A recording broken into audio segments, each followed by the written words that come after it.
Hello everybody, this is the World Archivist, back for another dive into the colliding worlds. Today we will be looking at a faction of playing cards known only as the Deck. Let's begin. The Deck.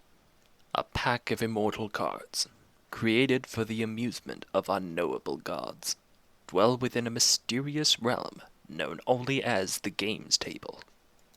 Here the ground is oiled and polished wood, and the pitch-dark void which surrounds it is filled with smiling smoke and quaffing laughter. The cards of the deck dance across the realm, moved by unseen hands. Chips, tokens, representing universes, concepts, species, and even aspects of reality descend from above, only to be claimed and returned to the void above when the game is won.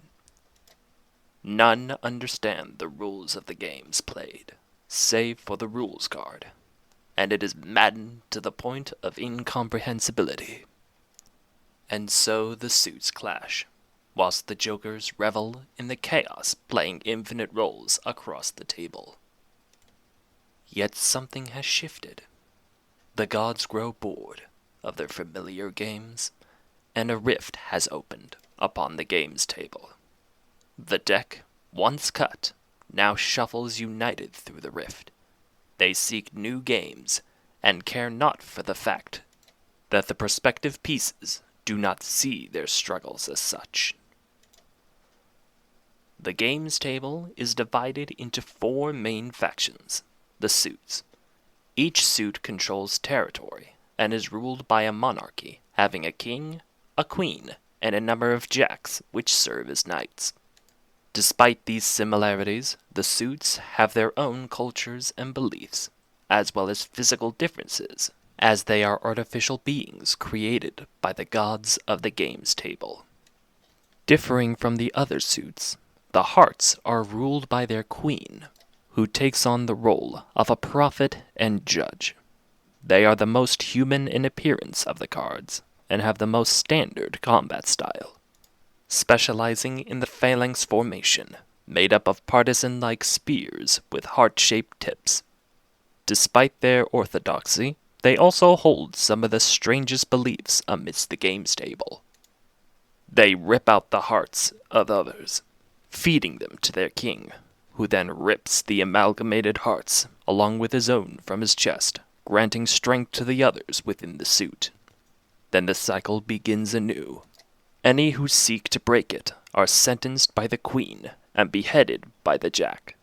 The hearts care little for the other suits, but constantly pursue the Black Joker, believing that the consumption of his dark heart will grant them transcendence. Abominable in appearance, the clubs were created with swollen proportions and ill-fitting skin. Led by the King of Clubs, a monstrous being which has dominated its suit through strength alone. The jacks within this suit act as jailers, seeking to contain the king's rage and sate his desires whilst providing comfort to the lower members of the suit. They guard themselves in tattered robes, originally spun from fine silk by their queen in order to hide their form. The Queen of Clubs does not share this twisted appearance of the suit, instead appearing almost angelic.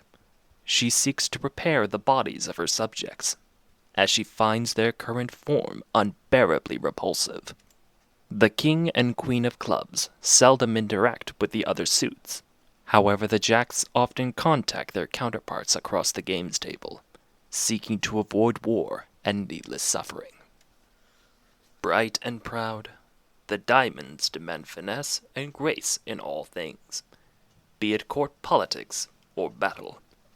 Crafted in the form of inhumanly tall and lithe knights with frogmouth helmets, and armor reminiscent of that found on 1500s Earth. Within their territory, they hold an endless stream of feasts, tournaments, and dances, all of which are overseen by the Queen of Diamonds and her network of informants. The king does not know of her web or of the constant merriment within his realm, as he is fully absorbed by his never-ending hunt for the mythical red and black drakes. It is likely that these beings are simply a fabrication of the Jokers, who take great delight in the king's eternal hunt and the queen's manipulation. The diamonds are easily angered by any perceived slight, and will happily shed blood to protect their honor. Thus they are often at war with other factions on the games table. Of all the suits, the spades are the strangest. Their common cards are little more than shambling corpses, existing purely for the enjoyment of the suit's royalty. The King of Spades and his jacks wander their lands, killing indiscriminately, only for their victims to rise again. The king takes a particular joy in burying his subjects alive, and watching them claw their way out, only to kill them at the moment of their triumph. The jacks often quarrel amongst themselves, seeking to gain the favor of their betters. Above it all, the Queen of Spades watches and controls, demanding absolute fealty from her subjects. The Spades do not worship the gods of the games table, instead worshipping the void which they dwell in. Though this belief is misguided, they are fervent in it. Those who dissent are often killed by their kin, or found covered in lacerations and impaled with a crimson blade. The Spades regularly engage in battle with the other suits, seeking to exercise their sadism upon new victims. They who do not owe their allegiance to any suit or the gods above. They who dance across the realm, leaving chaos in their wake. They who laugh at the bloodshed they bring. The Jokers are lords of battle, adept in their chosen form of violence. They assist the suits as they please, often appearing at the height of battle and turning the tide before vanishing again. Many stories exist throughout the courts of the games table, some stating that the Jokers are allies, whilst others argue that they are ancient rivals. Many believe the Jokers were once gods who lost one too many bets and were trapped as pieces upon the table, whilst others believe them to be the first cards created within the eternal dark. Regardless of what the truth is, one thing is for certain. They are eager to spread their madness across the rifts. Thank you very much for watching this latest lore archive. If you enjoyed it, please consider liking the video, leaving a comment, and subscribing. And please do let me know what you'd like me to cover next. Once again, this is the World Archivist, and I will see you on the next one.